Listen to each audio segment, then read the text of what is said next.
Então, nós estamos aqui agora na parte 3 da nossa aula e a gente estava falando aqui sobre, comparando, né, o sistema feudal com aqui a industrialização, né, o crescimento das indústrias, né, que ao longo da história, né, foi colaborado pelo Renascimento. E aí a gente estava falando como a ideia principal não modificou. Né? Lógico, o que se aprendia modificou, porque as crianças tiveram que aprender a manusear máquinas, enfim, e antes elas manuseavam na terra, né? Mas a base de tudo foi que os servos, a classe baixa da população que trabalhava, né, seja na terra, na época do feudalismo, seja aí nas indústrias com máquinas, com a industrialização, a gente tem que essa população, essa classe, ela aprendia basicamente, além de manusear ali, né, com os recursos que tinha, ela aprendia a ser obediente, a não questionar, a não criticar o sistema e a tolerar longas horas de trabalho, por exemplo, como foi o caso das indústrias. E a gente falou que tanto no feudalismo quanto na industrialização a gente tem que as crianças elas trabalhavam sim, né? E elas não tinham acesso à escola, não existia a ideia de se ter escola nessas épocas, certo? Então elas aprendiam a trabalhar, a serem obedientes, e aprendiam com seus pais, certo? Então, conforme a indústria foi se desenvolvendo e se tornou mais automatizada, com utilização mais de máquinas, a necessidade de trabalho infantil diminuiu em diversos locais do mundo. E por que que isso aconteceu? Né? A gente precisa fazer uma reflexão histórica a respeito disso. Então, quanto mais a indústria foi se automatizando, mais se foi utilizando máquinas, a gente começa a ter crianças que não sabiam manusear muito bem, às vezes as máquinas eram muito pesadas, enfim, e até por conta da própria idade, né? Crianças que começaram a se machucar, crianças que tinham longas horas de trabalho e começaram a adoecer, a morrer, né? Então, começou-se a perceber que as crianças não eram um bom investimento naquele momento dentro das indústrias. Por quê? Porque, como eu acabei de falar, né, grande número de crianças começavam a sofrer amputações, então seriam trabalhadores aí com defeitos, né, para a indústria, que a indústria não queria, crianças que por longas horas de trabalho acabavam adoecendo, né, acabavam morrendo e acabavam desfalcando aí dentro dessa massa de trabalhadores.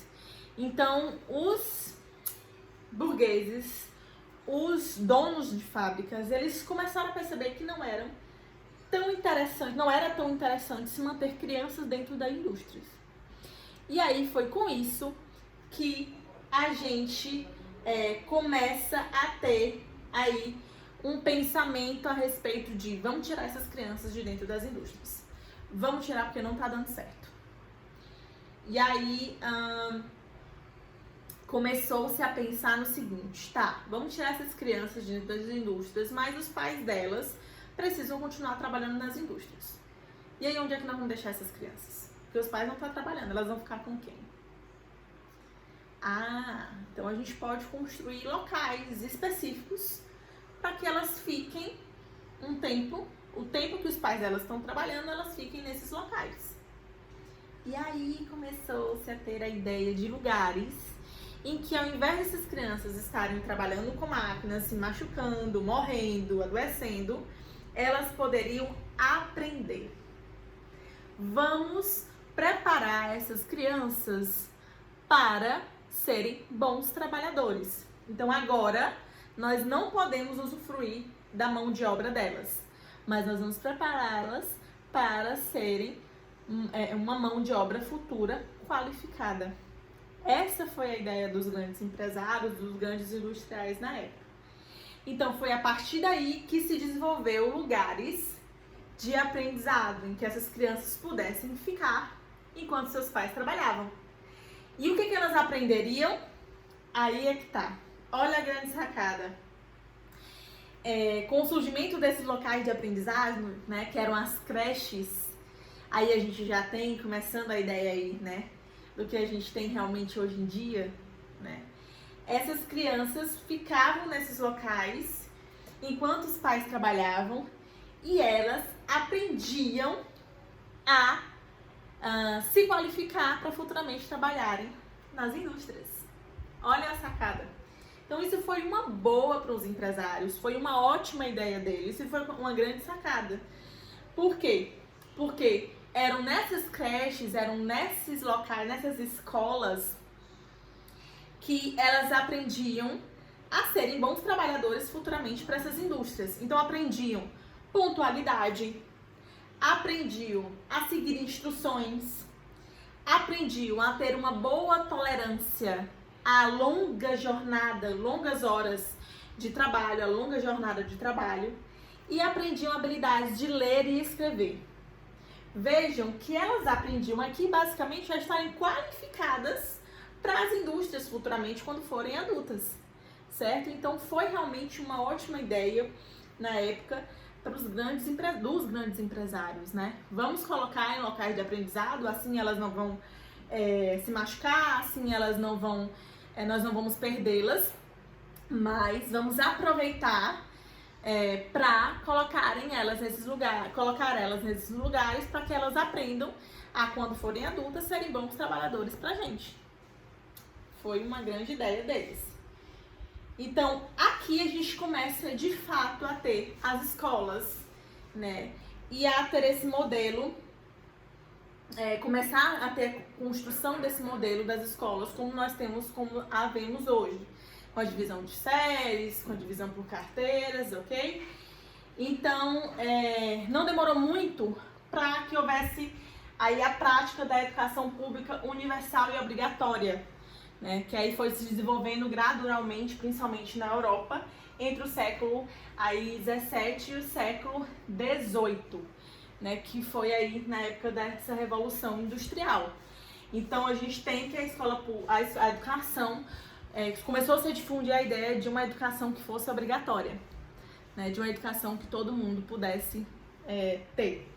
Mas entendo aqui, novamente, essa educação não era para a libertação de um povo. Essa educação tinha um objetivo de manter a ordem social. Em que sentido, né? Essa educação pública, né? A educação que grande parte da população tinha acesso era uma educação que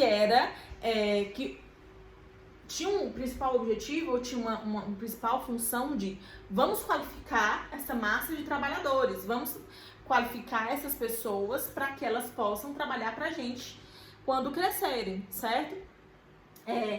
Então, se começou aí a se transmitir conhecimento, comparando, obviamente, com a nossa história, com a época que essas crianças elas não tinham esses espaços, lógico que foi uma evolução, né? Afinal de contas, aqui elas começaram a aprender a ler, a escrever, então elas realmente começaram a estar mais qualificadas, mas vejam que havia um viés político, um viés ideológico aqui, né? Que era justamente a preparação dessa massa da população para continuar, principalmente mantendo a ordem vigente, quer dizer, aqui a educação não era para libertar, não era para ser questionadora, aqui a educação era para qualificar para o mercado de trabalho e para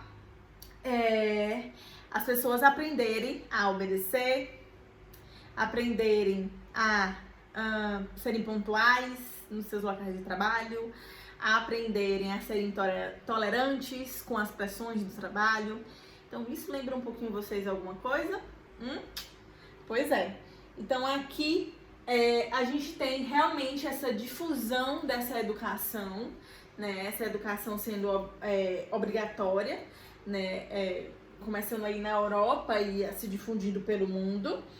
E tendo aí a ideia realmente das escolas nos moldes que nós temos atualmente. Então, a divisão de séries, de disciplinas, de carteiras, professores em sala de aula. Então, aqui, sim, nessa época, na Revolução Industrial, de fato, a gente tem a construção de escolas nos moldes que nós temos atualmente, certo? Foi aqui na Revolução Industrial. E a gente tem grande influência ainda do catolicismo e também do protestantismo. Muitas igrejas, inclusive, abriram espaços de ensino, certo? Elas tinham forte ligação, inclusive, com os nobres da época, os burgueses, né? Enfim, os grandes industriais, e abriu-se, então, espaços, muitas igrejas abriram espaços aí de educação também para poderem ensinar, ok? Próxima parte, a gente continua falando sobre isso, a gente continua aí falando dessa história, né? Mas aqui a gente já tem na Revolução Industrial, lembrem-se disso, realmente as escolas surgindo nos moldes que nós temos atualmente, certo? Aí com essa divisão de séries, divisão de carteiras, né, professores em sala de aula, disciplinas sendo dadas, mas lembre-se de qual foi a função dessas escolas aqui nessa época. Era manter a ordem vigente, a gente vai falar inclusive mais um pouquinho lá na frente na nossa próxima parte, aí da unidade de aprendizagem, ok? Espero vocês lá.